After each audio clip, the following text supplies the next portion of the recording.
Welcome to this special edition of Black Nouveau. I'm Joanne Williams. As school children, we're taught that our right to vote is an important part of our democratic society. Our vote is our voice in how our community, our state, and our nation will be run. What we are not told as school children is that when the Founding Fathers created our nation, the vast majority of the people in it could not vote and had no say in how they were governed. But that's no longer true. Tonight, with the help of two historians, we're going to see how African Americans, women, and other disenfranchised groups earned their right to vote. 50 years ago, hundreds of volunteers went south to fight for the right of Black Mississippians to vote. We'll tell you how that struggle came to be documented at the University of Wisconsin. And we'll look at what some feel are present-day tactics at voter suppression. We begin with this report from Everett Marshburn. We, the people of the United States, in order to form a more perfect union, establish justice, ensure domestic tranquility, provide for the common defense, promote the general welfare, and secure the blessing of liberty to ourselves and our posterity, do ordain and establish this Constitution for the United States of America. When the Founding Fathers created the Constitution, they based it upon Enlightenment ideals of liberty, freedom, and individualism. The notion is that the people are sovereign, and whether you have a king or a legislature, the power of government still comes from the people. But in America, you have a really unique situation because you have slavery. And because of slavery, that Enlightenment idea that the people are sovereign got tweaked. And so in the South, they essentially corrupted that idea and came up with the idea that the states are sovereign. Okay, and so we have this fight in the United States, or in colonial America, and during the Revolutionary period about what is the nature of our government. Because the key question in any government is who is sovereign. And in a democracy, the people are sovereign. But if you have slavery, that doesn't work. The people can't be sovereign. And so the South invented this idea that the states are sovereign. And states got to decide who voted, but most important, who could not vote. The first category of people who couldn't vote are propertyless males, white guys who don't own property. Second category of people who can't vote, of course, women. The third category, racial groups, and the two big racial groups are African Americans and Native Americans. And then the fourth category of people who can't vote, religion. And sometimes Catholics and Jews were prohibited from voting. Only Protestants could vote. But none of these are universal. In other words, there are exceptions. An African American could vote in one area of the original 13 colonies, but not in another area. Even sometimes a woman who owned property might be able to vote. A Native American might be able to vote. So there are ways of disenfranchising enormous numbers of people, but again, nothing's 100%. Why was property so important? If you don't own something, you don't need to vote. That was the idea. Now that idea has been discredited, but it never quite dies completely. Sort of like Bram Stoker's Dracula keeps coming back to life. But that's the first thing. Property gives you a vested interest. And the second thing is property, if you restrict voters to those who own property, white men who own property, then you prevent mob rule. And the founders, the guys who wrote our Constitution, they were, at least half of them were extremely fearful of mob rule. And that's an irony about our government. The founders, the men who wrote the Constitution, really couldn't agree. And so the Constitution is a series of compromises between, as I said already, between those who believe the people are sovereign and those who believe the states are sovereign. Wisconsin came into the Union in 1848. Originally part of the Northwest Territory, it was admitted as a free state. Wisconsin was then is a lot like it is today. In other words, Wisconsin goes like a yo-yo. It goes this way and that way. And remember, in more modern times, we elected Joe McCarthy, right? But then we also elect Gaylord Nelson and William Proxmire. So we go all around. And right now, we elected Scott Walker, but we also voted for Barack Obama. And so Wisconsin is very hard to figure out. Wisconsin's first proposed constitution was a progressive document. Married women could own land, commercial banking was banned, and the question of black suffrage was to be put to a popular vote. That Constitution was voted down. A more moderate document would pass in 1848 without such radical ideas. Black Wisconsinites would earn the right to vote in 1866 when Milwaukeean Ezekiel Gillespie successfully sued the state for the right to vote.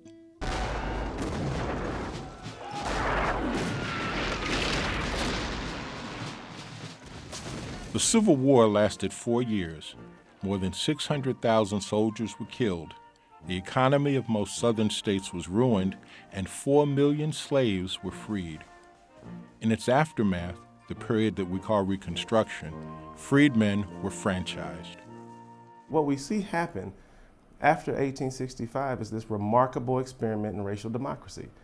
Quite honestly and quite bluntly, black men vote. And they vote in extraordinarily high numbers. Black women are involved in the political process in the ways that they can be involved in the political process, even though they're not allowed to vote. You know, women don't get the right to vote until the 20th century.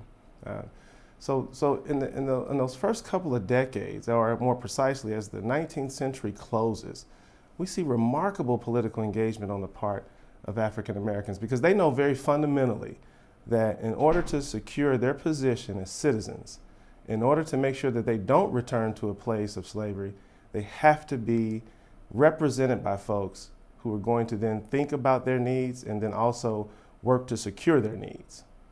Those needs were being met by the Republican Party, which controlled Congress and began to take over southern state governments. Blacks not only voted, but were elected to federal and state offices. Southern Democrats were not pleased, and violence often erupted. And so throughout the close of the 19th century, 1870s, 1880s, and 1890s, African American men are voting in very high numbers, but there is also the process by which their access to the political process is being challenged by white Southerners who, quite honestly, had grown accustomed to an environment over the last 200 years or 200 years prior where black people had no rights, where in many respects the white Southern voting body had complete control over the region and the region's politics. And so in the 1890s, what we see is the emergence and the coalescing of a number of disfranchising practices, poll taxes, literacy tests, grandfather clauses, and then also a campaign of extraordinarily hostile violence, a violence of epic proportions that ultimately cleanses African Americans from the political process and ushers in the era of Jim Crow. As Democrats regained control of southern state governments, they began passing laws restricting black voters. What makes Jim Crow as an institution most suffocating and seemingly most immovable is that indeed African Americans are removed from the political process. They cannot protect themselves at the ballot box. They cannot elect individuals who, they can no longer elect individuals who are going to represent their needs. They can no longer find political recourse, and therefore they then are in many ways kept out of protecting their rights in the courts. You know, it's the political component to the institution of Jim Crow that also helps to secure it. And so over the next 6 decades, until the Voting Rights Act of 1965, you have this period by which black Southerners in particular are almost completely removed from the political process. In the aftermath of World War I, women finally get the right to vote with the passage of the 19th Amendment to the Constitution. 4 years later, with the passage of the Indian Citizenship Act of 1924, Congress grants Native Americans U.S. citizenship, yet some states banned them from voting until 1957.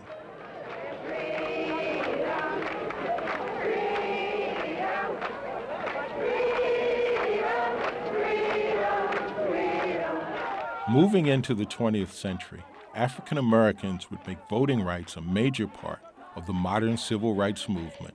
Freedom Summer is the moment when we see this major push to reinstitute those basic rights of democracy, those basic principles associated with living in a country that touts liberty and democracy. You know, what does that mean if only 8% of black Mississippians are registered to vote and maybe fewer than that actually vote for fear of what the reprisals might be.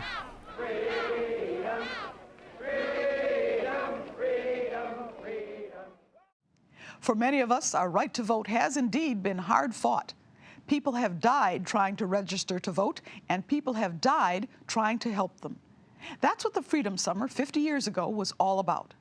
Surprisingly, thousands and thousands of notes, diaries, and documents, the first-person accounts of the students who went south in 1964, are not housed in a big national museum, but at the Wisconsin Historical Society in Madison. And now you can learn that history directly from their words.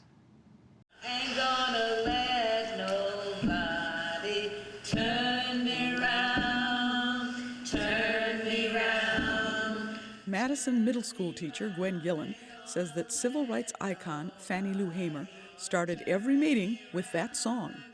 But as it turns out, not everybody who went south in the Freedom Summer of 1964 knew the words. Here's some songs. Yes, this is freedom songs that were sung during demonstrations. And of course, white Northern volunteers didn't know these Southern songs, and so they had to be mimeographed. These were distributed back in California. You can see at the head of the page, Southern California Friends of SNCC. SNCC was the Student Nonviolent Coordinating Committee, and Gwen Gillen, one of the members, was from Anniston, Alabama. She went to Ohio to teach the idealistic white college students how to work and live in the South in 1964. We started off in Oberlin and to give them some training, and we tried, the Student Nonviolent Coordinating Committee was nonviolent, so there was training in how to fall in the case the police was beating you during a demonstration and that sort of thing.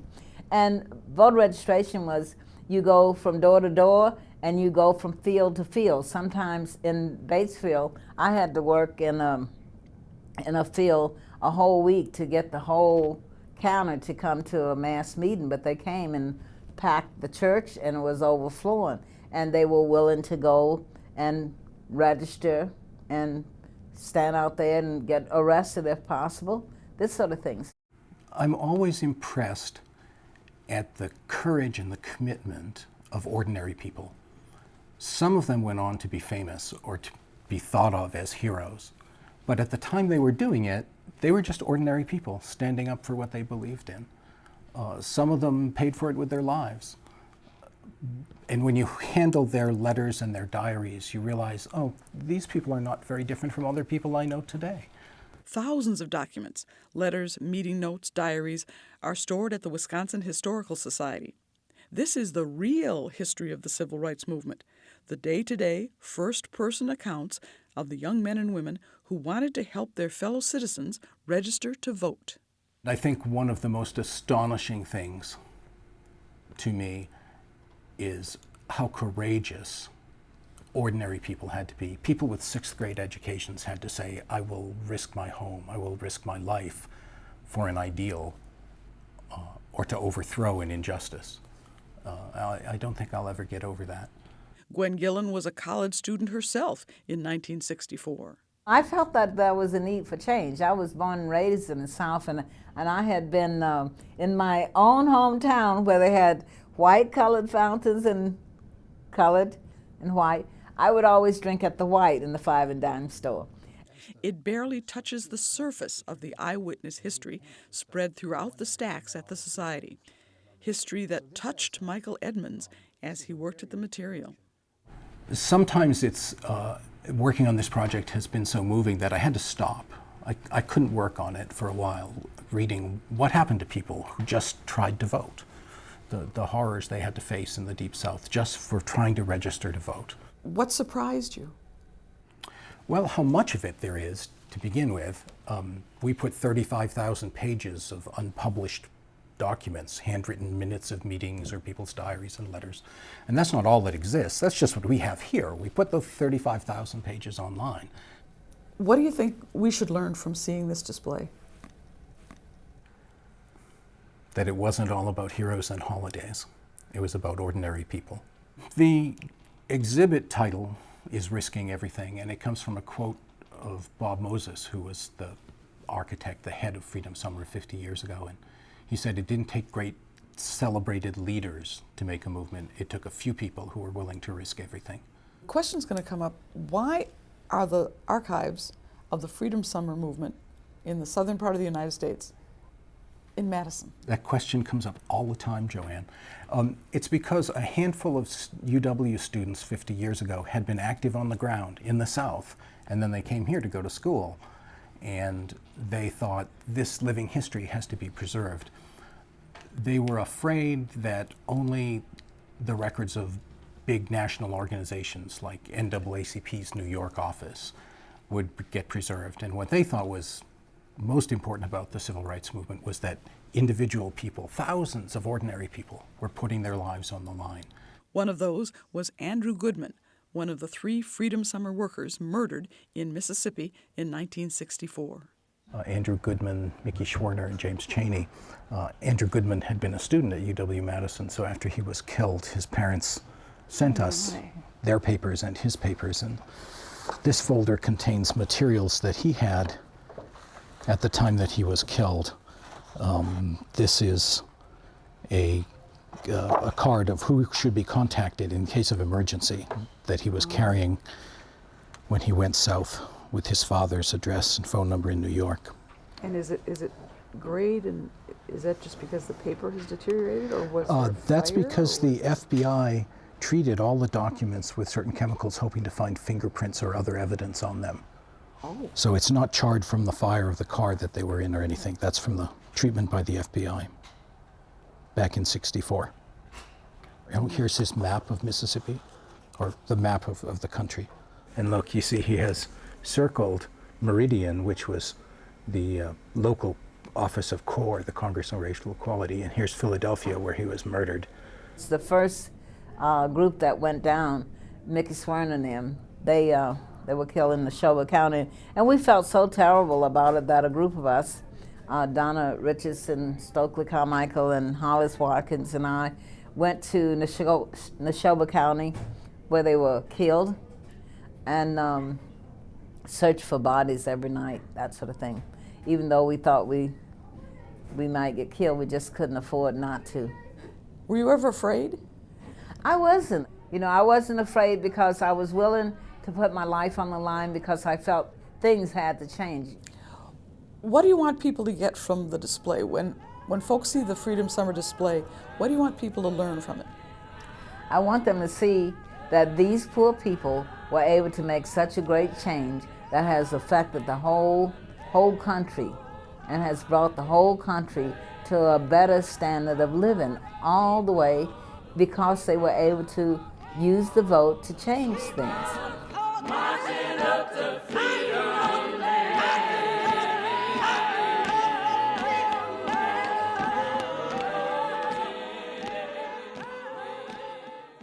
Sometimes the more things change, the more they stay the same. More people have gained access to the political process, but efforts to restrict access are still continuing. Everett Marshburn has more. We shall overcome one day. We shall overcome one day. The political activism of the 1960s would bring some changes. As Freedom Summer volunteers worked in Mississippi, Congress enacted the Civil Rights Bill of 1964. And the following March, President Lyndon Johnson addressed the nation about the need for a Voting Rights Act.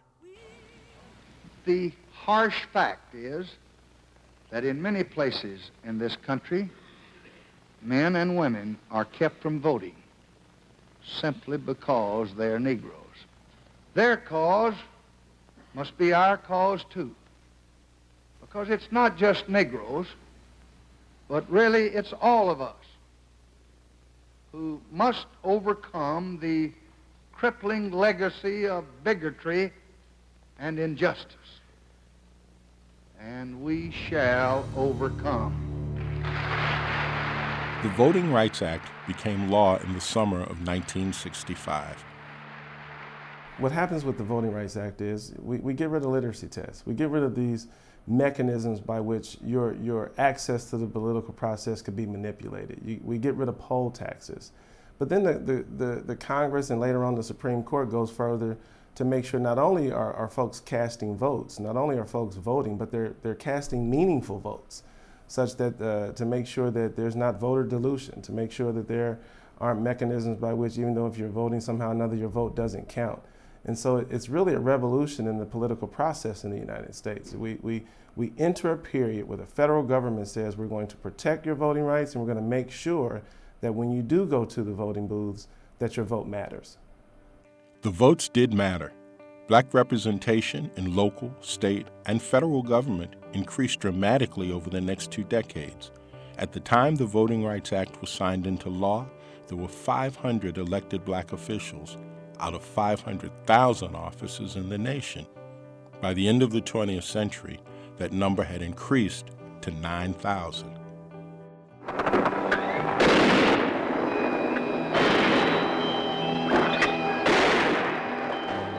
The Vietnam War brought about changes as well. As the number of young Americans being drafted increased, so did support for lowering the voting age. In 1971, Congress passed the 26th Amendment to the Constitution. It lowered the age to 18 for all elections and was ratified by a majority of states in a little more than 2 months. There were also changes in political alliances. Black voters had started moving away from the party of Lincoln in the 1930s and 40s in favor of President Franklin Roosevelt's social policies. In the 1960s, Lyndon Johnson's record on civil rights and his call for a great society further cemented the bond between Democrats and black voters. Southern Democrats were not happy with the progress of the civil rights movement, and in 1968, Republican Richard Nixon developed his Southern strategy. What the Republican Party did, beginning with Nixon, is they bet on one group against another group. And they decided we're going to organize the white vote. And to put that in harsh terms, the Republican Party essentially emphasized white nationalism. And that's a very harsh phrase, I realize that. But if you look at who voted for Republican candidates since Nixon launched the Southern strategy, their vote is almost entirely white. Whereas the Democratic vote, just like Jesse Jackson said, is rainbow, it's every color. The Democrats get white guys, white women, black men, black women, Native Americans, every color. But the Republicans get very little of that. African Americans have been the most loyal constituency to the Democratic Party since 1965. And yet, when we talk about some of those key issues, when we talk about some of those key civil rights issues, when we talk about some of those key issues associated with equal opportunity, whether it's in employment, or higher education, or education more broadly, I don't think Democrats have been nearly as aggressive in supporting the rights of its most loyal constituency. Some feel that there are current efforts at voter suppression. They point to a number of states' efforts to restrict early voting and measures that will require voter identification. Supporters of the measures say that they are needed to eliminate voter fraud and ensure uniformity in procedures. There's an actual war going on in this country right now to shrink the electorate. And it includes felony restrictions, it includes voter ID laws, it includes restrictions on early voting, all of which we have here in Wisconsin. Indeed, these voter ID laws are examples of voter suppression. For example, when we encourage folks to have also some sort of state ID or some sort of identification to vote, the process by which folks get that kind of identification could then make it almost impossible for them to engage in the political process for all kinds of reasons. I'll give you a modern example. During Hurricane Katrina, the Bush White House, when they finally mobilized, and it took them a while to mobilize, but they finally mobilized, we got to get some aid down there, and this is bad. And they found it very difficult to get aid to people who don't have Visa cards, don't have checkbooks, don't have bank accounts. And there's millions of Americans who don't have those basic things, including photo IDs. And so if you put in laws like voter ID laws, you're essentially hooking back to the original restriction on the suffrage property because it targets poor people. And critics say it targets another group as well.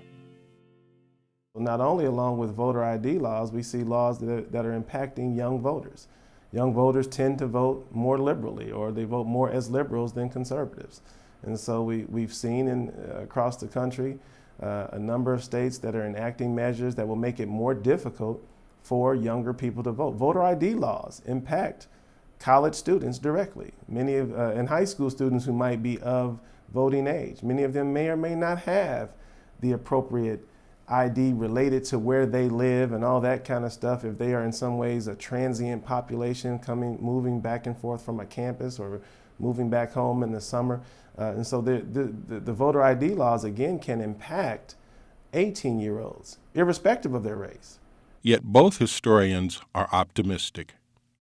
This is a really rough period in American history. And what might bring us out of it is not so much the fact that we elected Barack Obama, the first African-American president. That's wonderful. But what might bring us about is demographic change. And the demographic changes we're going through right now are astronomical, and this could tilt. And we've tilted before on the issue of voting and suffrage. I believe that the masses of folks who get up and go to work every day, and many of us are underemployed, many of us are unemployed. I believe in those people. I believe that indeed the history of this nation and the future of this nation is always tied to the masses. The masses have ultimately far more power than the small percentage of folks who have an extraordinary amount of wealth. But that power stems and will always flow through the political process. And that's our program for tonight. For Black Nouveau, I'm Joanne Williams. Thanks for watching. Good night.